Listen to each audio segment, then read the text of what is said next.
premier ministre Mark Carney a présenté ce soir les grandes lignes de son premier budget fédéral. Devant des étudiants de l'Université d'Ottawa, il a affirmé que le Canada traverse un moment charnière et que le pays devra prendre des décisions difficiles au cours des prochains mois et prochaines années.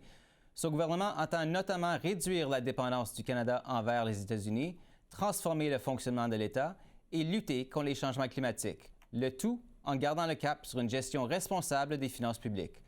Pour réagir, je reçois Sandra Aubé, vice-présidente aux affaires fédérales chez TACT et ex-chef de cabinet de la ministre Mélanie Joly, et Raphaël Pirot, correspondant parlementaire à Ottawa pour l'agence QMI. Bonsoir à vous tous, ou à vous deux en fait.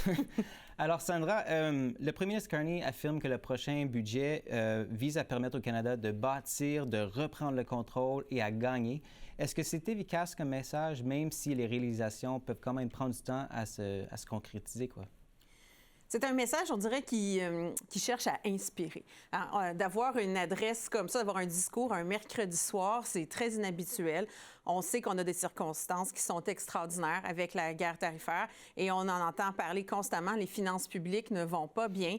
Donc, clairement, le premier ministre est en train de mettre la table. Est-ce que ce sera assez pour expliquer et pour faire comprendre aux citoyens à quel point ça va être difficile? Il va y avoir des choix difficiles. Il n'a pas creusé beaucoup aujourd'hui là-dessus, mais je pense que c'est un message qui va assez résonner, mais il faudra qu'il continue à le répéter, Raphaël, un peu dans la même veine, M. Carney a déclaré qu'il n'est pas le temps ou pas le moment d'être prudent parce que la fortune sourit aux audacieux. Qu'est-ce que vous retenez de ce message et qu'est-ce que ça pourrait impliquer pour le budget et peut-être même le déficit? Écoute, d'abord, le fait de dire que la fortune sourit aux chanceux, comme on disait tantôt hors des ondes, c'est en fait, je pense qu'il conditionne les Canadiens à un budget qui va afficher un déficit incroyablement élevé. Historique peut-être. Le ministre des Finances, François-Philippe Champagne, parle d'un investissement générationnel, le plus gros depuis 1945, depuis la période d'après-guerre.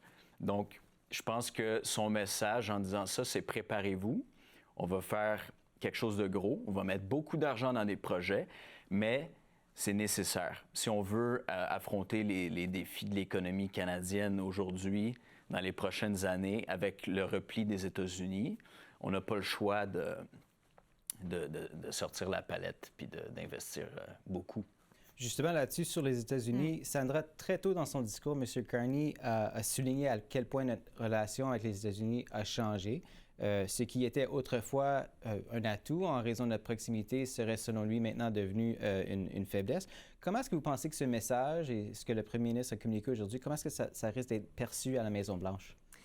Quand j'écoutais le discours de M. Carney, pour moi, c'est clair que chaque mot avait été choisi avec soin, sous-pesé, pour ne pas venir déclencher une réaction qu'on ne voudrait pas du côté des Américains. En même temps, il y a des messages très forts, justement, quand on dit que c'était une force avant d'être le voisin, puis la perception, c'est que c'est peut-être rendu une faiblesse. Il faut faire des ajustements. Dans son discours, M. Carney parlait des investissements en défense, que la majorité des dollars qu'on investit en défense vont aux États-Unis. Puis, essentiellement, il dit il faut que ça change. Certainement, ça va irriter quelques esprits du côté de la Maison-Blanche, alors qu'on est en train de négocier des ententes sectorielles avec les États-Unis. On a toujours parlé d'un partenariat économique et de défense. Donc, ce que le gouvernement veut faire, ils veulent éviter de faire dérailler les négociations, en même temps envoyer un message fort à la population. C'est un exercice périlleux. Oui, puis si tu permets, effectivement, tu sais, les Américains, ils écoutent tout, ce qui se passe au Canada en ce moment, ce qui se dit. Donc, c'est sûr qu'ils étaient plusieurs à regarder, puis pas juste l'ambassadeur, mais ils regardaient le discours ce soir. Puis effectivement, je pense qu'il y a certaines choses qu'il a dites que peut-être que ça les a irrités, effectivement, là, sur la défense notamment. Oui. Puis si je peux ajouter encore, au niveau de la défense puis des investissements qui sont annoncés, c'est des choses qui vont prendre du temps. Donc, on met des jalons, ça va prendre... ça fait des années qu'il y a eu un désengagement par rapport à de la production manufacturière de la défense nationale ici. Avant qu'on voit des changements, ça va prendre des années. On a le temps d'avoir un nouvel accord. On a le temps qu'il se passe bien des choses. Fait que tout ça va être très complexe à démêler. Raphaël, c'est quand même un discours télévisé par le premier ministre avant le dépôt du budget. Ça reste inhabituel. Qu'est-ce que ça nous dit sur l'importance du budget et surtout peut-être le contexte politique dans lequel on le présente? Bien, encore une fois, je veux dire, je pense que on a été habitués, nous les journalistes aussi, que quand on allait à la lecture du budget sous embargo, le chiffre qu'on allait regarder, c'était le déficit. On allait voir les déficits à l'époque de Justin Trudeau, c'était à chaque fois plus élevé, plus élevé. Fait que ça devenait un peu l'habitude, avec aucun plan pour revenir à l'équilibre.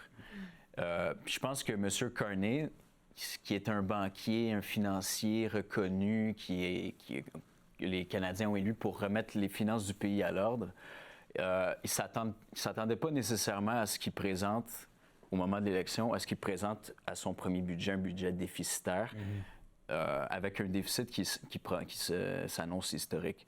Alors, je pense que c'est ça qu'il a en tête. Il veut préparer le terrain, préparer le choc. Il essaie d'amortir le choc pour pas que les Canadiens se réveillent « Ah ouais, il y a un énorme déficit » le lendemain du budget en lisant les journaux. Fait que pour moi, c'était ça l'exercice aujourd'hui. C'était de commencer à amortir déjà puis préparer les réactions. Sandra? Mais est-ce que c'est bien fait? Exactement. Mais est-ce que c'est suffisant pour prévenir les Canadiens et vraiment préparer le terrain? Oui, moi, j'avais l'impression qu'on marchait sur des œufs pendant ce discours-là, puis que j'attendais tout le temps qu'on me dise vraiment, ça va être difficile. Puis il le disait, en certains mots, il va devoir y avoir des choix, mais j'ai l'impression que jusqu'au 4 novembre, on va rester sur notre appétit. Ça va être quoi, les choix? Puis là, on sait que le premier ministre part, je pense que c'est le 24 octobre, il part en voyage, il s'en va en Asie du Sud-Est pour différents sommets, puis aller en Corée du Sud aussi. Fait que pendant une semaine, il n'est pas là, il va répondre aux médias, il part toujours. Il va y avoir de la spéculation sur qu'est-ce qu'on coupe. Comment est-ce que les services aux citoyens vont être affectés? On voit toujours ces jours-ci des rapports du vérificateur, de la vérificatrice générale qui nous montrent qu'il y a des grosses failles dans le système, dans les services qui sont rendus aux Canadiens. Fait que qu'est-ce qui va être coupé? Et c'est là, évidemment, où le discours ce soir ne nous a pas donné de réponse. Parce que justement, on parle de l'importance de faire des sacrifices, mais en même temps, si ça veut dire qu'on va couper dans les services publics et que ça va affecter la population canadienne, on a vu que c'était tout la débâcle avec le système des passeports, par exemple. Oui. Est-ce que les Canadiens sont vraiment prêts à faire ces sacrifices-là? Bien, lui, le pari qu'il fait, c'est on coupe, mais on coupe pas dans les services. On coupe dans l'efficacité. En fait, on veut augmenter l'efficacité. Et il a même dit là, dans le discours, il veut faire plus avec moins.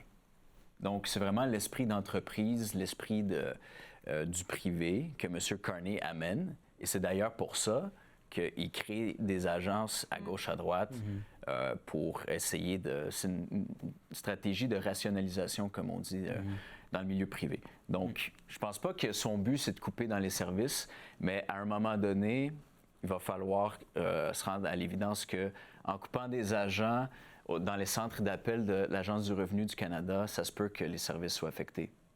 Sandra, évidemment, avec 3 sièges de moins qu'une majorité, les libéraux devront composer avec l'opposition.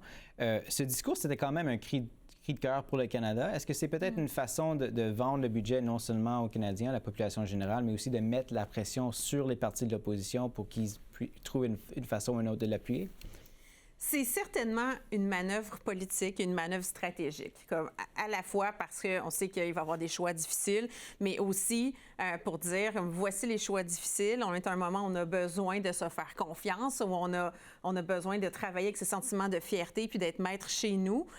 Donc, on envoie ce message-là et donc, si les partis d'opposition n'embarquaient pas dans le budget qui sera soumis, bien, est-ce qu'à ce moment-là, on deviendrait, les gens qui n'appuieraient pas, ne seraient pas justement, feraient pas partie de cette équipe Canada-là pour aller de l'avant? On vient semer des graines et on vient semer le doute. On voyait récemment, là, aujourd'hui encore, M. McKinnon au Parlement qui dit bien, on commence à être inquiet pour le budget. Donc, il y a tout un travail de stratégie, de communication autour de ça pour faire amener éventuellement à avoir un budget qui passe, même si ça pourrait être très difficile. Il n'y a rien de garanti. On va évidemment suivre ça de près. Sandra Aubé, Raphaël Perrault, merci beaucoup d'avoir été des nôtres ce soir. Merci. Merci.